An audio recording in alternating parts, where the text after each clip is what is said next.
"Don't open that door. He's been crying for hours." The words echoed through the narrow hallway as Naomi Carter paused mid-step, her hand already on the frame of the old townhouse door. It was just after 4:30 p.m. in a quiet suburban neighborhood outside Atlanta, where trimmed lawns and white fences tried to hide the tension behind closed windows. Naomi had heard many things in her work as a community outreach nurse, but something in that warning carried a weight she couldn't ignore. She slowly turned her head toward Mrs. Delgado, the elderly neighbor standing across the porch with shaking hands clutching a grocery bag. "He's just a child," Naomi said softly, her voice steady but firm, her eyes fixed on the faint sound of crying slipping through the cracked window upstairs. The house belonged to Richard Hale, a man who rarely spoke to anyone in the neighborhood, a man who kept his blinds shut even during daylight. Naomi had been called there under the pretense of checking on an overdue school health form, but what she had heard through the walls changed everything. A small voice, trembling, repeating words that didn't sound like a child should ever have to say. Naomi stepped closer despite Mrs. Delgado's protest, her shoes pressing against the worn wooden porch that creaked under her weight. "I'm going in," she said calmly, not as a threat, not as rebellion, but as certainty. The door was not locked. It opened with a slow, reluctant sound, revealing a dimly lit living room where silence felt heavier than any noise. Photos lined the walls, neatly arranged but strangely cold, as if the house itself had forgotten how to feel warmth. Naomi moved carefully, each step measured, guided by the faint sound of distress upstairs. The staircase groaned under her ascent, and with each step the sound grew clearer, sharper, like a thread pulling her forward. At the top of the stairs, she stopped. A closed door at the end of the hallway trembled slightly, as if something behind it was trying to be heard. Naomi placed her hand on the knob, her breath steady, her mind focused not on fear, but on the simple truth that someone inside needed to be seen. For a brief moment, everything outside that house disappeared. The quiet streets, the fading daylight, the expectations of rules and permission, and there was only the sound of a child who had been waiting too long for someone to care enough to listen. Then she turned the knob. The moment the door opened, the air inside the house felt different, not colder, not warmer, but heavier, as if every sound had to fight to exist. Naomi Carter stepped inside slowly, letting the door remain open behind her, allowing the faint afternoon light from outside to stretch across the hardwood floor. The interior was unusually clean for a home that carried such a distant, isolated feeling. Everything was in its place, from the framed photographs on the wall to the neatly aligned shoes near the entryway, yet nothing about it felt lived in. It felt observed, controlled, and silent in a way that made Naomi's instincts sharpen. She listened carefully. The crying was clearer now, coming from somewhere above, uneven and fragile, breaking through the stillness in short bursts. Naomi placed her hand lightly on the wall near the staircase, feeling the faint vibration of movement from upstairs. She called out gently, her voice calm and steady. "Hello. I am here to check on a child's wellness concern from school records." There was no response, only the continued sound of distress, faint but persistent, like a signal that refused to disappear. She began ascending the stairs, each step slow and deliberate, the wood beneath her feet responding with soft creaks that echoed into the hallway above. As she reached the upper floor, the sound grew clearer, coming from the last room on the right. The door was closed, painted white, with a simple silver handle that reflected the dim light filtering through a nearby window. Naomi stopped in front of it, her presence still, her breathing controlled. She raised her hand and knocked once, then twice, waiting. A long silence followed, stretching uncomfortably, until finally a man's voice came from inside, firm and distant. "Who is there?" Naomi responded without hesitation. "My name is Naomi Carter. I am a community health worker. I am here regarding a welfare check." There was another pause, longer this time, as if the voice on the other side was deciding whether silence would be enough to make her leave. Instead, the door slowly unlocked. It opened only a few inches at first, revealing a man standing in the dim light of the room. His expression was unreadable, his posture rigid, as if the presence of another person in his home was an intrusion he had not prepared for. Behind him, Naomi could see part of the room, a bed neatly made, a desk pushed against the wall, and a small window partially covered by closed blinds. The crying continued, now louder, coming from deeper inside the room, not immediately visible. Naomi did not step forward or backward. She simply held her ground and said softly, "I am here because I heard a child in distress." The man's eyes narrowed slightly, and his voice lowered. "You are mistaken. There is nothing wrong here." But the sound from behind him contradicted the words completely, fragile and unmistakable, like something that had been ignored for too long. Naomi's gaze shifted past him for only a moment, enough to understand that what mattered was not being denied, only hidden. She spoke again, her tone steady but carrying quiet resolve. "Then I would like to see for myself." The man in the doorway did not move aside, but he also did not close the door completely. That narrow gap became a thin line between permission and denial, between what was being said and what was being hidden. Naomi Carter kept her posture calm, her eyes steady, refusing to let the tension in the air dictate her next action. The sound from inside the room grew slightly clearer, a small voice, uneven and tired, repeating something that could not fully form into words but carried enough emotion to tighten the atmosphere around them. Naomi lowered her voice further, not challenging, not accusing, only anchoring herself in what she had already heard. "I am not here to assume anything. I am here because a child's condition has been reported, and I have a responsibility to respond."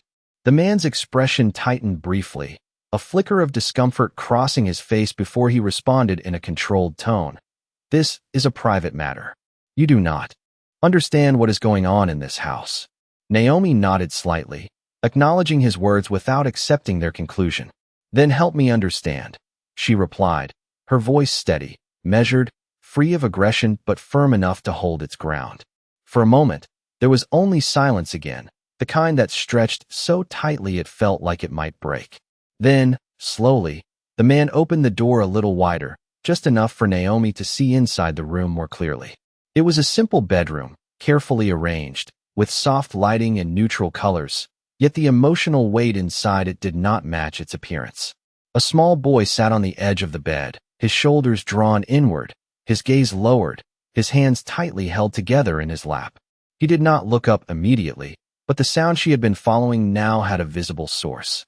Naomi's attention softened, not in surprise, but in recognition. She stepped forward one careful pace, stopping just inside the threshold. "Hello," she said gently, directing her voice toward the child rather than the adult. The boy flinched slightly at the sound, but did not move away. The man behind her spoke quickly. "He does not like strangers. You should not be in here." Naomi did not turn her head fully, but she responded in a calm, steady tone. "I am not here to force anything. I am here to make sure he is safe." The word safe lingered in the room longer than the others. The boy shifted slightly, still not looking up, but his breathing changed, less erratic, more attentive. Naomi took another small step, then stopped again, lowering herself slightly so that her presence was less overwhelming. "My name is Naomi," she said softly. "You do not have to say anything if you do not want to. I am just here to listen."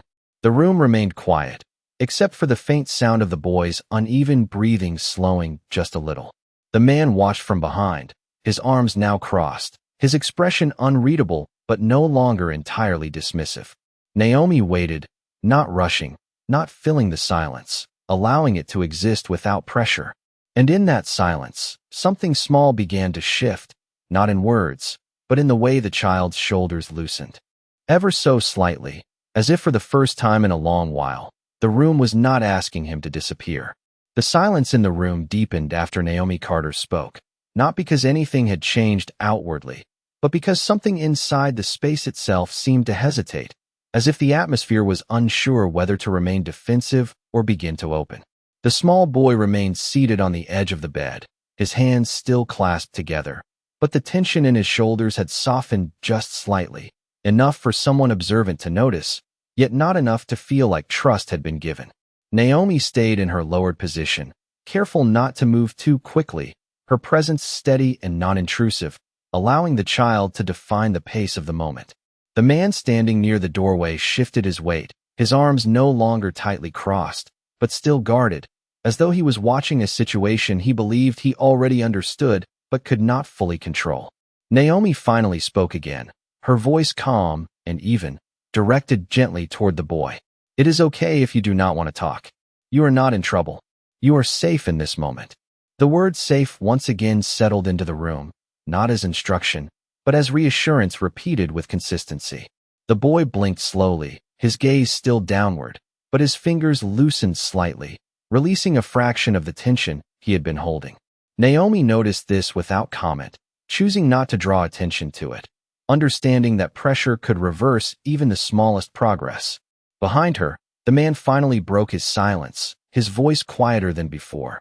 He has always been like this when people come too close. He shuts down. He does not respond the way other children do. Naomi nodded slightly, absorbing the information without judgment, then replied, "Every child communicates differently. Sometimes silence is not absence. Sometimes it is protection."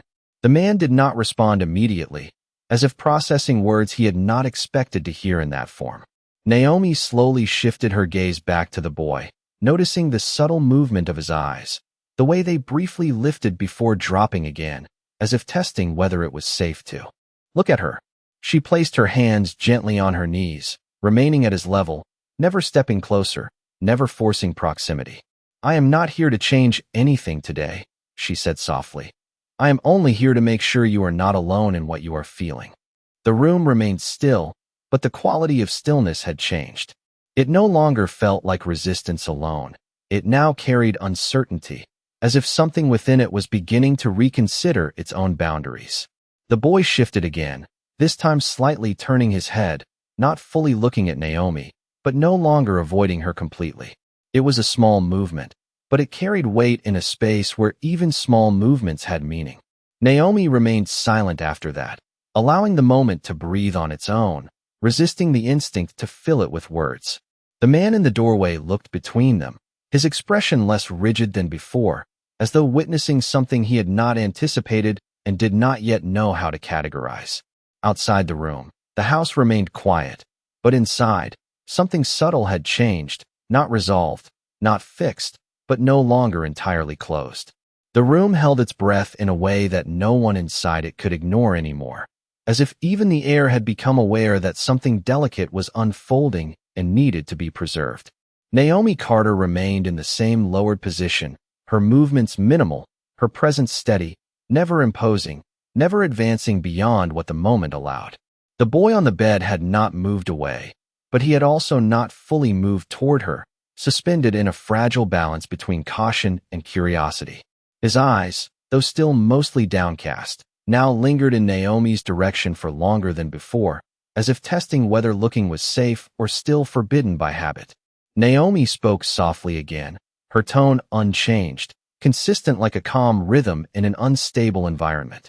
"You do not have to do anything you are not ready for. I am not here to make you explain yourself. I am here to make sure you are heard when you are ready." The boy's fingers tightened briefly, then slowly loosened again, a subtle cycle of tension and release that suggested internal conflict rather than refusal. The man standing near the doorway shifted slightly, his expression no longer fixed in certainty, but not yet softened into understanding. He spoke carefully, his voice lower than before. "He does not usually respond to people. We have tried to keep things structured for him. Stability is important."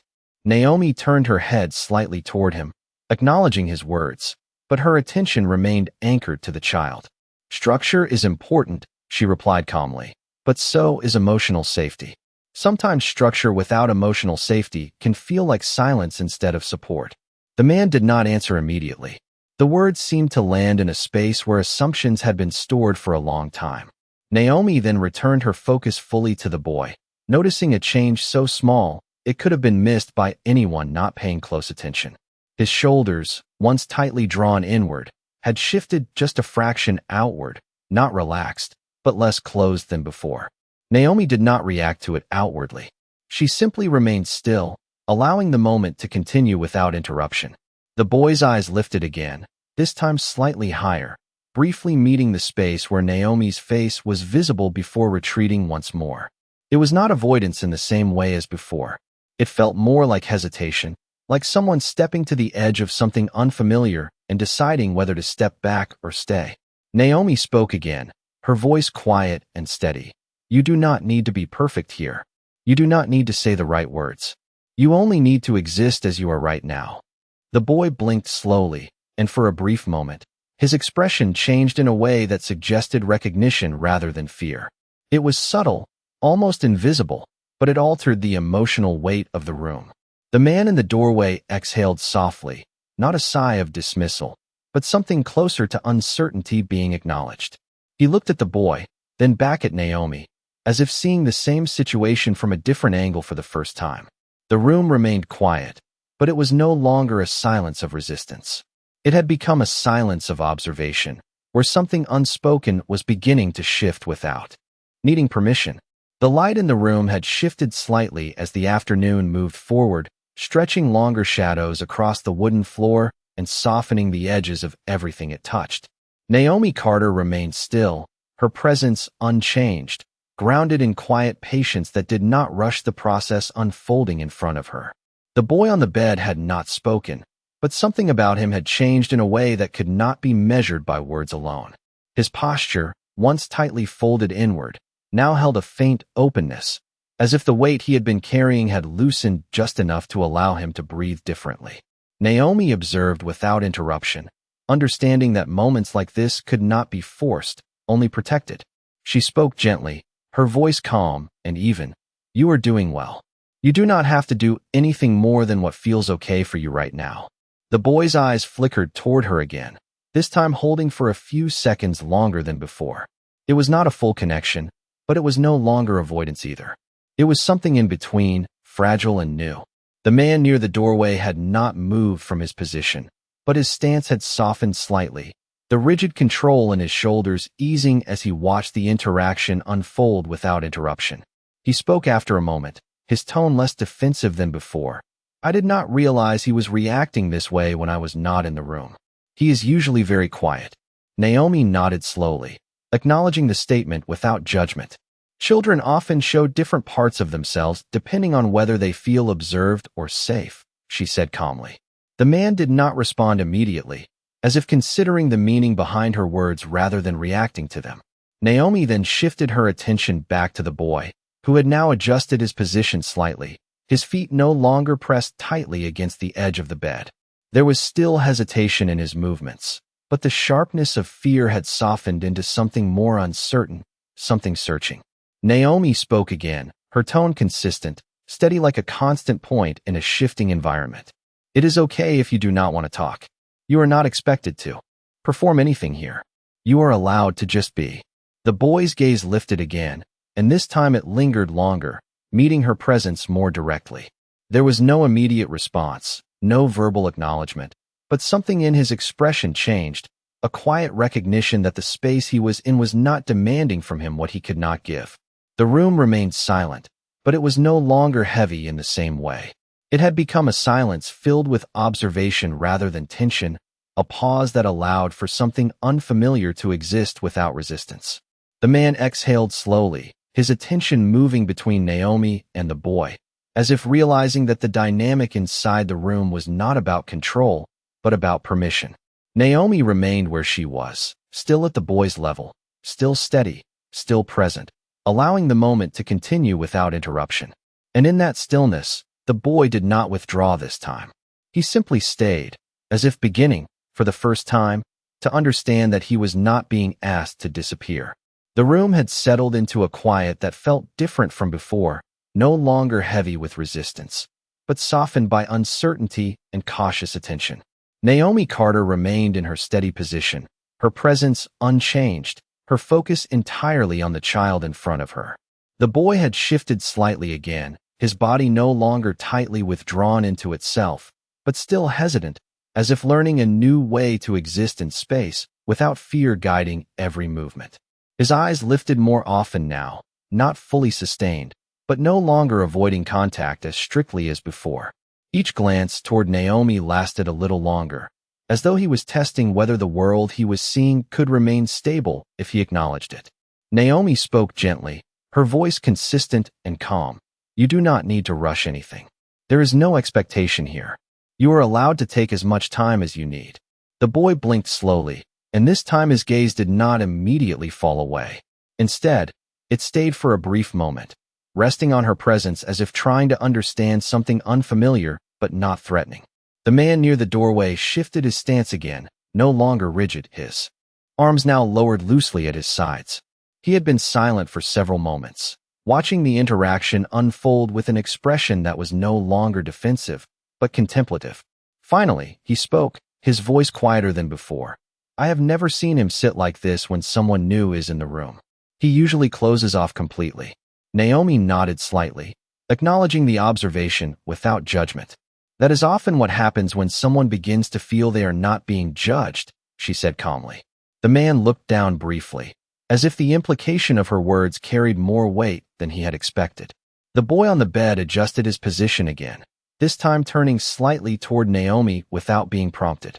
It was not a full movement of trust, but it was no longer avoidance. Naomi noticed this immediately, but she did not react outwardly. She allowed the moment to exist without interruption, understanding that pressure could undo what patience was beginning to build. She spoke again softly. You are in control of your space here. No one will force you to do anything you are not ready for. The boy's lips parted slightly, as if he was considering speech, but no words came. Instead, he exhaled slowly, and the tension in his shoulders eased just a fraction more. The change was subtle, almost imperceptible, but in a room that had once felt completely closed, even the smallest shift carried meaning.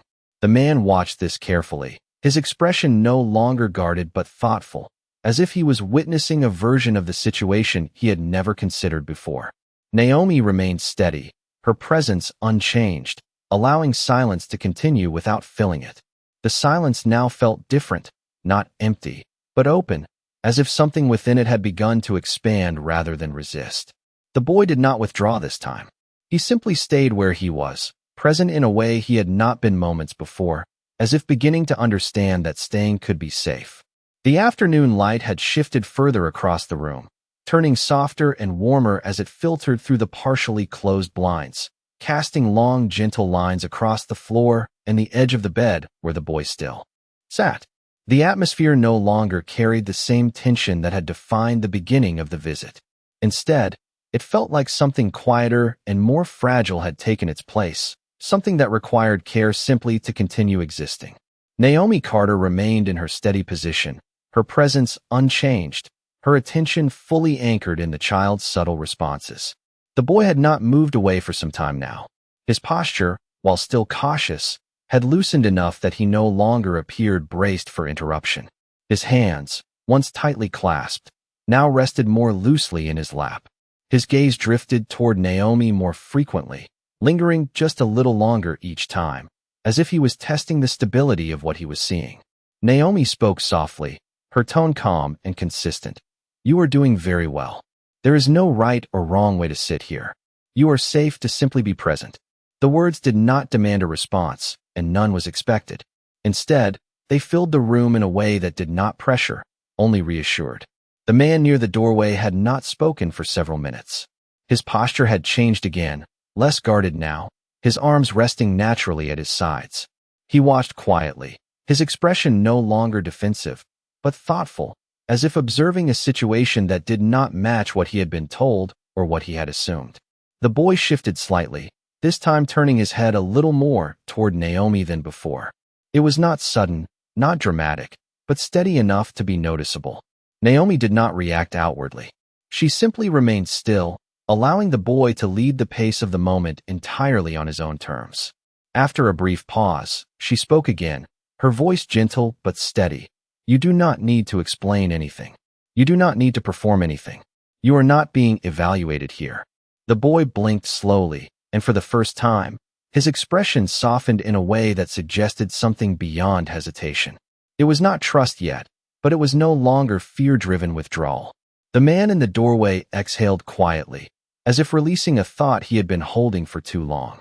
His eyes moved between Naomi and the boy, and when he spoke, his voice was quieter than before, almost uncertain. I did not realize how much he was holding back when I was not paying attention. Naomi nodded slightly, acknowledging the statement without turning it into judgment. Sometimes children adapt by becoming silent, she said calmly. Not because they are fine, but because silence feels safer than expression. The room absorbed those words in a way that seemed to shift its emotional temperature once again. The boy adjusted his position, no longer rigid, no longer retreating, simply existing in place without visible resistance. Naomi remained steady, her presence consistent, her attention unwavering but gentle. The silence that followed was no longer heavy. It was open, uncertain, but no longer closed off. And in that quiet openness, the boy did not withdraw. He simply stayed, as if beginning to understand that staying did not always lead to harm. The room had grown quiet in a way that no longer felt like uncertainty, but like acceptance of something slowly taking shape without needing permission from anyone inside it. Naomi Carter remained seated at the same respectful distance from the boy, her posture unchanged, her attention steady and fully present. The boy was still on the bed, but his body no longer carried the same defensive tension it had earlier in the day. His shoulders were relaxed in a way that suggested he was no longer preparing for interruption, and his hands rested loosely without the constant tightening and releasing that had marked his earlier anxiety. His gaze, which had once avoided contact entirely, now drifted toward Naomi more naturally, no longer retreating immediately after noticing her presence. The man near the doorway had not moved for some time. His expression carried something quieter now, less defensive and more reflective, as if the situation he was witnessing was reshaping his understanding in real time. Naomi spoke softly, her voice calm and consistent. "You are doing well. You are allowed to take up space here without fear of being corrected or judged." The boy blinked slowly, and this time he did not look away immediately. Instead, his eyes lingered for a moment longer than before, holding the connection. Without visible distress, Naomi did not increase her movement or change her tone. She allowed the moment to remain exactly as it was, understanding that stability was built through consistency rather than urgency. After a few seconds of silence, the boy shifted slightly, adjusting his position on the bed, not retreating, not advancing, simply settling more comfortably into the space he occupied. The man finally spoke again, his voice low and thoughtful. "I think I have been trying to manage his behavior without fully understanding what he was experiencing." Naomi nodded gently, acknowledging his words without criticism. "Awareness often begins after observation, not assumption," she said calmly. The man exhaled slowly, as if processing something that had been present for a long time, but never clearly named. The boy turned his head a little more toward Naomi, his movement unforced and gradual, and for the first time there was a sense that he was not simply reacting, but choosing how to exist in the moment. Naomi remained steady, her presence unchanged, allowing the silence to continue without filling it. The silence no longer felt heavy or resistant. It had transformed into something more open, something that allowed space for gradual understanding rather than immediate resolution. The boy did not speak, and no one expected him to. Instead, he remained present, his breathing steady, his posture no longer closed off, as if beginning to understand that this room did not require him to disappear in order to be safe.